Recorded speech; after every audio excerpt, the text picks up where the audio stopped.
Recorded Books and RB Digital present Murder for Christmas by Francis Duncan. Narrated by John Curlis. Prologue. No one could have foretold how it was going to end, not even the murderer. It's not to say that the crime was hastily conceived and clumsily executed. The majority of murderers are anxious to live, to savour the fruits of their villainies. They realise that one slip may deliver them to the hangman. They know that to be careless is to be lost.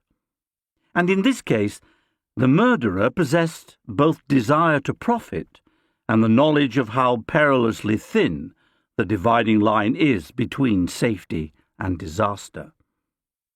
But no human plan, however devilish its ingenuity, can be depended upon to follow in practice the exact lines of its careful theory.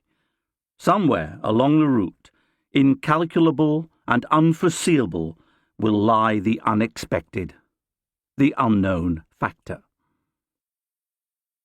The moon was like a spotlight playing over the stage of a theatre, or like a camera tracking over a studio floor and alternately presenting its audience with close-up and long shot, sharply outlined image and sombre obscurity. The snow had stopped, but the sky hadn't yet cleared. The clouds were drifting sullenly, as if reluctant to leave a prey freed only with difficulty from their grip. Sometimes they would gather menacingly upon one another, and would crowd over an earth grown dark and full of fear. And then it would seem that they were thrust impotently apart, and the white light would flood down, cold and revealing, and not to be turned aside. And in the moonlight, every detail would be there in hard relief: the black and white roofs of the village under the hill, the thin bare arms of the trees along the roadway, the smooth white downs rolling up to the sky, the big house with its old grey stones, and the white tracery where the snow clung to the creeper.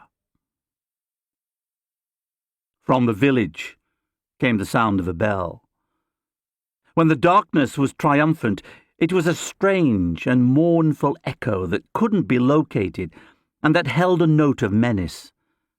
Imagination needed a little encouragement to liken the sound to the tolling of doom.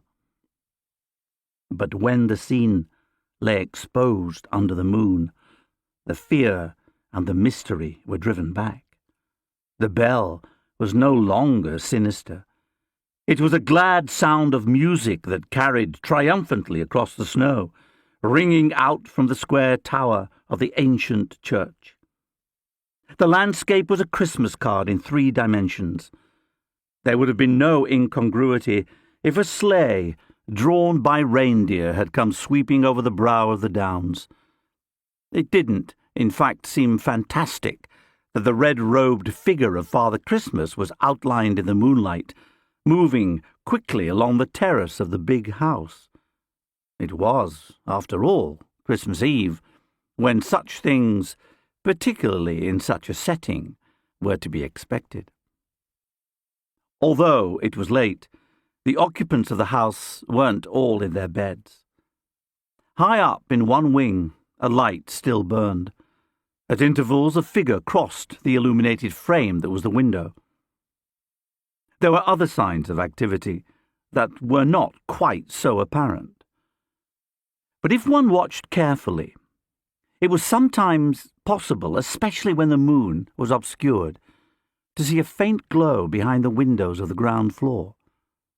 It was a glow that changed its position, as though it owed its origin to a flashlight carried by someone who moved stealthily within the house. And outside in the snow... To keep listening to this audiobook, I've left you a link in the description so you can do it, at no cost thanks to Audible's 30-day free trial.